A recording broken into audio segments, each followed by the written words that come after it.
Selamat datang kembali. Hari ini kita bakal dalam ini salah satu ide paling revolusioner tapi juga bikin pusing di fisika. M-teori. Pernah dengar kan julukannya?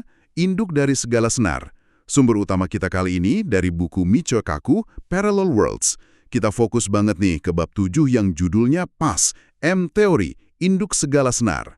Nah, misi kita hari ini, kita coba bongkar bareng apa sih M-teori itu, kenapa dia jadi kandidat kuat teori segalanya, terus gimana hubungannya sama dimensi ekstra dan alam semesta paralel. Siap ya? Siap. Oke, jadi gini gampangnya. M-teori ini usaha ambisius banget buat nyatuin dua raksasa fisika abad 20 yang kayaknya musuhan terus. Ada relativitas umumnya Einstein yang ngurusin gravitasi sama skala gede jagat raya. Oke. Terus ada teori kuantum yang ngatur dunia partikel subatomik yang aneh dan ajaib itu. Nah, M-teori ini coba mendamaikan keduanya. Mari kita bedah pelan-pelan ya. Oke, kita mulai dari yang paling dasar dulu deh. Kenapa sih kita butuh banget teori beginian? Kayak nyari cawan suci fisika gitu ya. Einstein aja kan katanya ngabisin 30 tahun terakhir hidupnya buat ini. Tapi belum nemu juga. Betul sekali. Jadi gini, fisika sekarang itu kenal ada 4 gaya fundamental. Gravitasi, ya yang bikin kita nempel di bumi. Terus elektromagnetisme, itu listrik, magnet, cahaya gitu. Ada gaya nuklir lemah, penyebab radioaktivitas. Sama gaya nuklir kuat, yang ngikat inti atom. 4 ya? Terus masalahnya apa? Pertanyaan gedenya, kok ada 4? Kenapa nggak satu aja? Terus kekuatan sama cara kerjanya juga beda-beda banget. Nah, banyak fisikawan percaya, dulu banget pas alam semesta baru lahir, pas Big Bang, 4 gaya ini tuh sebenarnya nyatu. Jadi satu kekuatan super yang sempurna. Oh, jadi kayak satu tim gitu awalnya? Ya, bisa dibilang gitu. Pas alam semesta mendingin, kesatuan ini pecah jadi 4 gaya yang kita lihat sekarang. Nah, ada yang namanya model standar fisika partikel, ini sukses banget ngejelasin 3 gaya. Elektromagnetik, lemah, sama kuat. Keren dong kalau gitu. Keren sih, tapi dia ninggalin gravitasi, nggak bisa masuk ke model itu. Plus, ada keanehan lain. Kayak ada 19 angka konstanta yang nilainya harus dimasukin gitu aja. Nggak ada penjelasan kenapa angkanya segitu. Terus, kenapa ada 3 keluarga partikel yang kayaknya mubazir. Ini yang bikin fisikawan ngerasa, pasti ada yang lebih dalam lagi nih. Nah, disinilah teori senar muncul. Katanya ini kandidat utama ya. Idenya kan, wah keren banget. Kalau kita bisa lihat ke dalam elektron pakai mikroskop super canggih, isinya bukan titik, tapi senar super kecil yang getar. Tepat. Analogi populernya kayak yang Kaku juga sering pakai, itu musik kosmik. Bayangin senar gitar deh. Dipetik beda, nadanya beda kan? Ada do, re, mi. Nah, senar kosmik ini juga gitu. Getaran yang beda dari senar yang sama, itu muncul sebagai partikel yang beda-beda. Oh, Ada getaran yang jadi elektron, getaran lain jadi quark, jadi foton, neutrino, dan semua partikel lain yang kita kenal.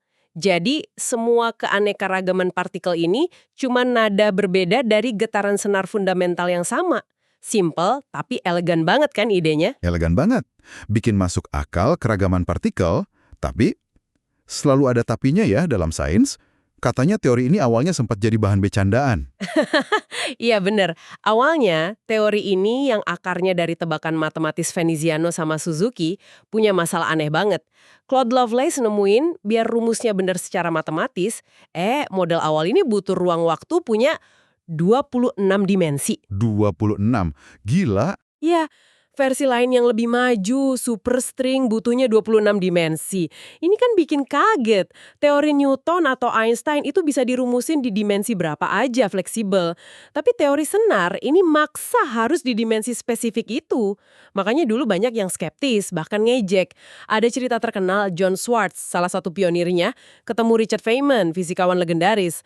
Feynman nanya sambil bercanda, "Jadi John, hari ini kamu hidup di berapa dimensi?" Gitu. Kebayang sih diejek itu. Susah banget ngebayangin 10 atau 26 dimensi. Tapi terus gimana ceritanya teori ini bisa diterima lagi? Apa titik baliknya? Nah, titik baliknya ini krusial banget. Sekitar tahun 70-an, Scherk sama Swartz lagi ngutak-ngatik matematika teori senar, terus mereka nemuin sesuatu yang bikin melongo. Salah satu mode getaran senar ini, sifat-sifatnya tuh persis plek sama graviton. Graviton? partikel pembawa gravitasi yang baru teori itu kan? Betul. Partikel hipotetis pembawa gaya gravitasi. Artinya apa? Ini gede banget artinya. Teori senar ternyata nggak cuma bisa ngejelasin partikel-partikel subatomik, tapi dia juga secara otomatis memasukkan gravitasi di dalamnya. Ini kan impian lama fisikawan, nyatuin dunia kuantum sama relativitas umum. Wow, jadi gravitasi itu bukan tambahan, tapi emang udah ada di dalam getaran senar itu sendiri ya? Iya, itu dia kerennya, tapi ada konsekuensinya. Biar bisa menghasilkan gravitasi dengan kekuatan yang pas, senar ini harus super duper kecil. Ukurannya skala Planck, itu 10 pangkat minus 33 cm. Susah ngebayanginnya, itu semiliar-miliar kali lebih kecil dari proton. Oke, jadi senar bisa jelasin partikel dan gravitasi, tapi butuh 10 dimensi. Nah, tadi disebut superstring. Ada kata supernya. Ini ada hubungan sama suprasimetri atau susi nggak sih? Tepat sekali, super di superstring itu merujuk ke supersimetri atau susi. Ini ide matematis yang cantik banget. Intinya, Susi bilang kalau setiap partikel materi yang kita kenal, kayak elektron, quark, ini namanya fermion, punya pasangan super yang sifatnya kayak partikel pembawa gaya, boson. Sebaliknya juga gitu, partikel gaya, foton, gluon, punya pasangan super yang sifatnya materi. Jadi kayak ada bayangan super gitu ya buat tiap partikel. Udah ketemu belum sih pasangan super ini? Nah, itu dia. Sampai sekarang, partikel super atau spartikel belum pernah terdeteksi di eksperimen manapun. Tapi Susi ini tetap menarik banget buat para teorisi. Alasannya banyak. Pertama, dia bantu menyatukan kekuatan gaya-gaya fundamental kalau kita lihat di energi super tinggi, kayak pas Big Bang. Kedua, dia bisa jadi penjelasan kenapa gravitasi itu lemah banget dibanding 3 gaya lain. Ini namanya masalah hierarki. Oke. Dan yang paling penting buat cerita kita, Susi ini krusial buat nambah beberapa masalah matematis yang muncul di teori senar versi 10 dimensi. Tanpa Susi, teorinya nggak konsisten. Oke, jadi Susi bikin teori senar 10D jadi lebih masuk akal. Tapi kok malah jadi ada masalah baru lagi? Katanya malah jadi ada 5 teori superstring yang beda-beda, tapi sama-sama konsisten di 10 dimensi. Ada tipe I, tipe IA, IB, sama 2 lagi namanya heterotik O dan heterotik E. Loh kok jadi banyak? Bukannya teori segalanya harusnya unik, cuma satu. Nah, itu dia problemnya. Di awal tahun 90-an, fisikawan jadi bingung. Udah senang nemu teori kandidat teori segalanya, kok malah ada 5 versi? Semuanya konsisten secara matematis. Semuanya butuh 10 dimensi, semuanya pakai supersimetri. Tapi detailnya beda-beda. Ini kan aneh. Ibaratnya kita cari satu resep masakan pamungkas, nemunya 5 resep berbeda yang sama-sama enak. Mana yang benar? Ini jadi misteri besar waktu itu. Dan di tengah kebingungan ini, muncullah M-teori tahun 1995 ya kalau nggak salah. Edward Witten bikin gebrakan di konferensi fisika. Nah, M di M-teori ini katanya singkatan dari apa sih? Ada yang bilang membran, misteri, magis, atau bahkan mother, induk. Betul sekali. Witten sendiri waktu itu kayaknya sengaja bikin ambigu biar orang penasaran. Tapi idenya revolusioner. Dia mengusulkan ada satu kerangka teori yang lebih dalam lagi yang bisa menyatukan kelima teori superstring tadi. Dan kuncinya, tambah satu dimensi lagi. Jadi M-teori ini hidupnya bukan di 10, tapi di 11 dimensi ruang waktu. 11. Jadi nambah lagi dimensinya. Iya, nambah satu. Dan di M-teori ini, objek fundamentalnya bukan cuma senar, yang dimensinya satu atau disebut satu brane. Tapi ada juga objek-objek dengan dimensi lebih tinggi. Namanya brane dari kata membran, partikel itu dianggap 0 brane, 0 dimensi, senar itu 1 brane. Terus ada membran kayak permukaan balon itu 2 brane. Dan bisa jadi ada 3 brane, 4 brane, dan seterusnya sampai 9 brane di 11 dimensi itu. Wah, makin rumit ya kelihatannya. Terus gimana M-teori ini nyatuin kelima teori superstring 10 dimensi tadi? Nah, ini bagian cerdasnya. Ternyata, kelima teori superstring 10 dimensi itu bisa dilihat sebagai batas atau irisan yang berbeda dari satu teori M-teori 11 dimensi. Tergantung gimana kita melihat atau mengerutkan dimensi ke-11 itu. Gimana tuh maksudnya? Bisa kasih analogi nggak? Analogi yang Kaku pakai itu lumayan bagus. Bayangin Anda lagi berdiri di puncak gunung yang tinggi, itu dimensi ke-11. Anda lihat ke bawah, ke lembah, itu 10 dimensi. Nah, dari atas puncak gunung, Anda bisa lihat kalau petak-petak sawah atau desa-desa yang kelihatan beda-beda di lembah, itu ibarat 5 teori superstring, sebenarnya adalah bagian dari satu lanskap pemandangan yang utuh, itu M-teori. Jadi kelima teori 10D itu nggak salah, tapi mereka cuma cara pandang yang berbeda dari satu realitas 11D yang sama. Oke, mulai kebayang. Jadi kayak lihat gajah dari depan, samping, belakang, kelihatannya beda. Tapi sebenarnya satu gajah yang sama ya? Persis. Dan menariknya lagi, M-teori ini juga membangkitkan teori lama yang sempat terlupakan. Namanya supergravitasi 11 dimensi. Ternyata teori itu adalah versi energi rendah atau aproksimasi dari M-teori. Semuanya jadi nyambung. Wow, ini benar-benar induk dari semuanya ya. Apa dong implikasi paling gila atau menarik dari M-teori ini? Salah satunya katanya soal dimensi ekstra yang nggak harus super kecil banget ya, bisa jadi gede.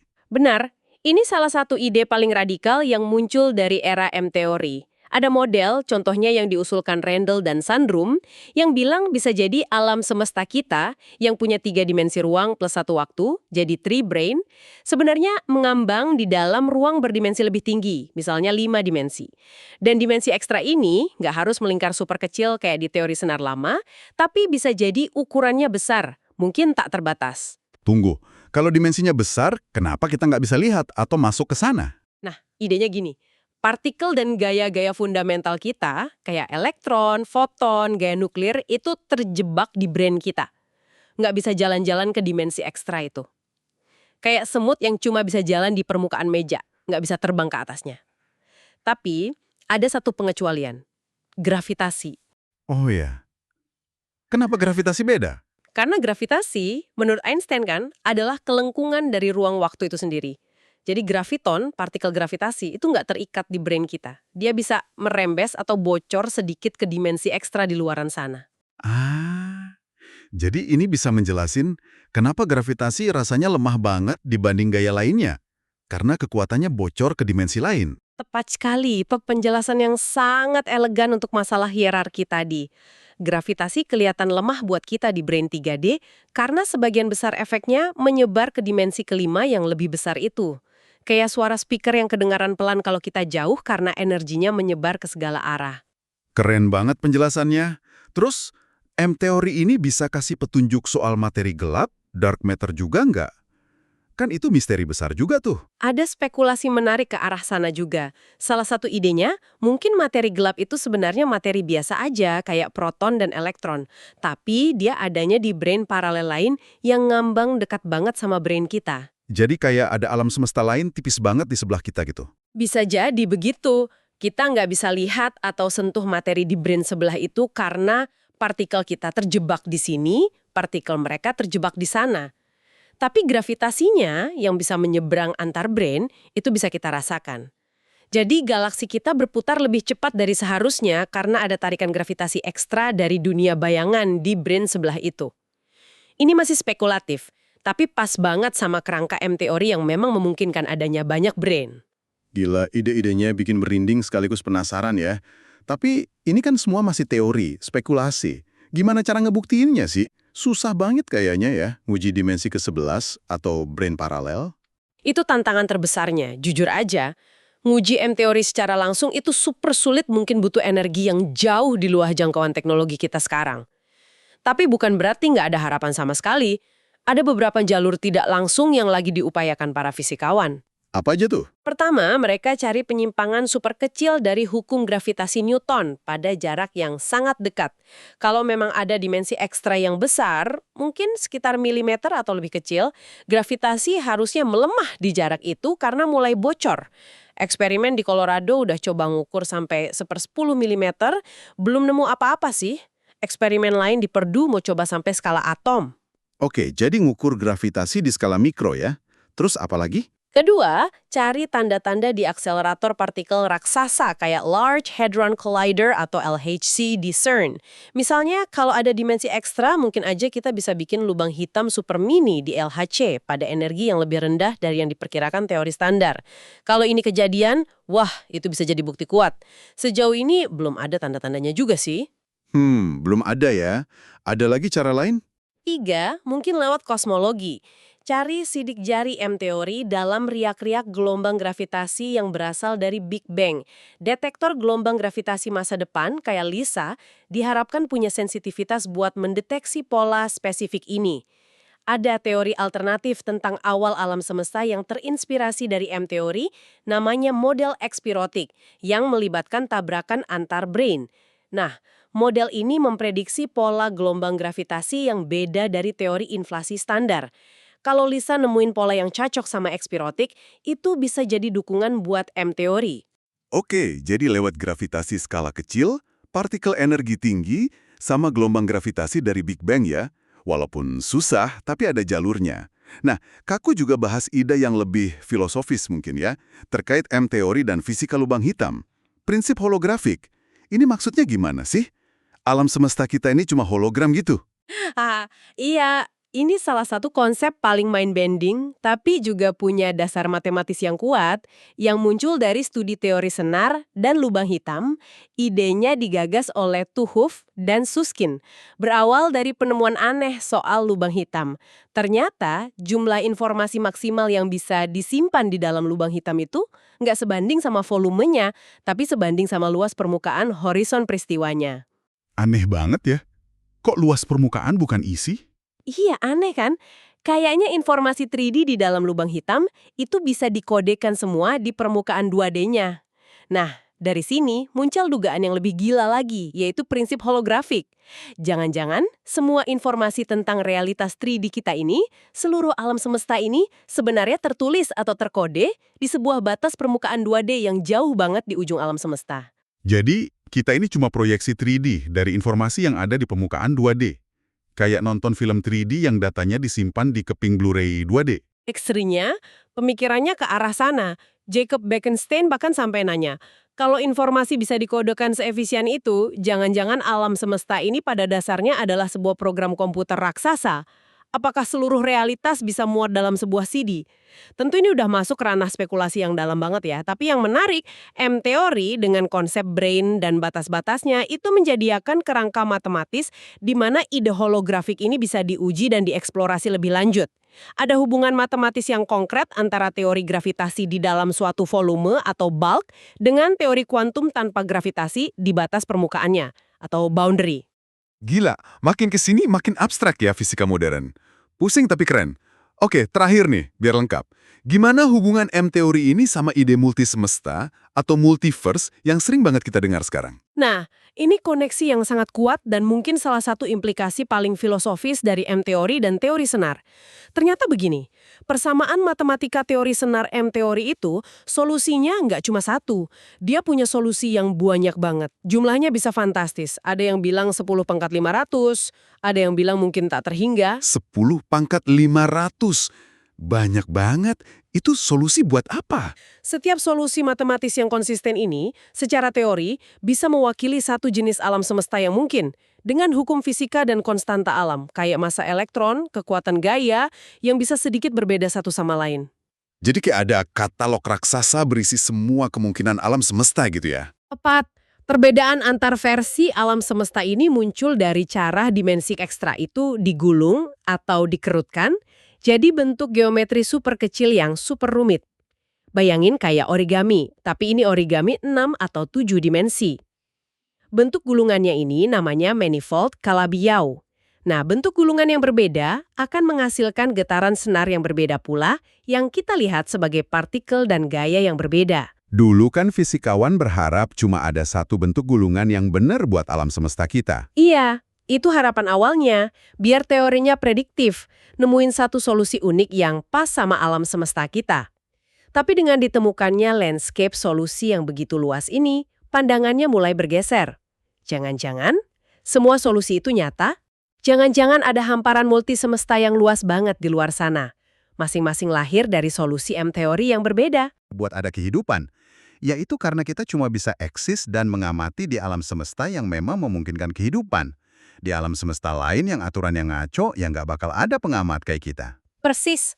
Kalau ada triliunan alam semesta lain dengan hukum fisika yang bervariasi secara acak, Ya nggak heran kalau kita kebetulan nempatin salah satu yang beruntung, yang konstantanya pas buat bintang terbentuk, planet stabil, kimia kompleks muncul, dan akhirnya kehidupan bisa ada.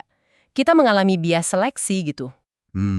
Teori String Landscape Solution-nya memberikan dasar fisika kenapa multi semesta semacam itu, yang tadinya cuma ide dari inflasi kosmik, mungkin benar-benar ada. Oke.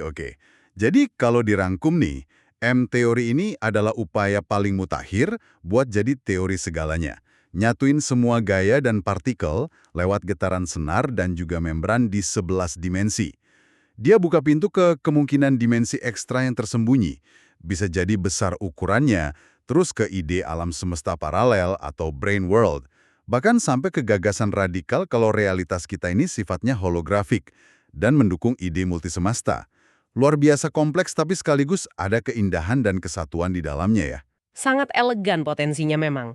Tapi penting banget buat kita semua ingat ya, M-teori ini masih jauh dari selesai. Dia masih work in progress banget.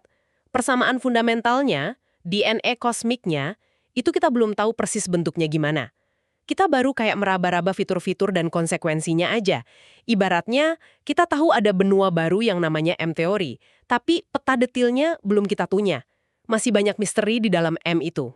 Jadi, masih banyak PR buat para fisikawan ya. Banget. Tapi potensinya untuk menjawab pertanyaan-pertanyaan paling mendasar tentang struktur realitas, dari mana alam semesta berasal, dan apa posisi kita di dalam kosmos yang mungkin jauh lebih besar dan jauh lebih aneh dari yang pernah kita bayangkan, itu luar biasa besar. Mungkin realitas itu nggak sekaku yang kita pikir. Nah, sebagai penutup nih buat Anda semua yang dengerin, coba deh renungkan ini. Kalau M-teori ini benar, dan alam semesta kita yang luas ini ternyata cuma satu lembaran atau membran tipis yang bergetar di antara lautan membran lain di hyperspace 11 dimensi, apa artinya ini buat pemahaman kita tentang realitas? Apa mungkin ada realitas lain, dunia lain, mungkin cuma sejarang beberapa milimeter dari kita, tapi di dimensi lain, dengan hukum fisika yang sama sekali berbeda? Dan mungkinkah suatu hari nanti, entah gimana caranya, kita bisa mengintip atau bahkan berinteraksi dengan mereka? Pertanyaan buat dibawa pulang dan dipikirkan. Sampai jumpa di penjelajahan berikutnya.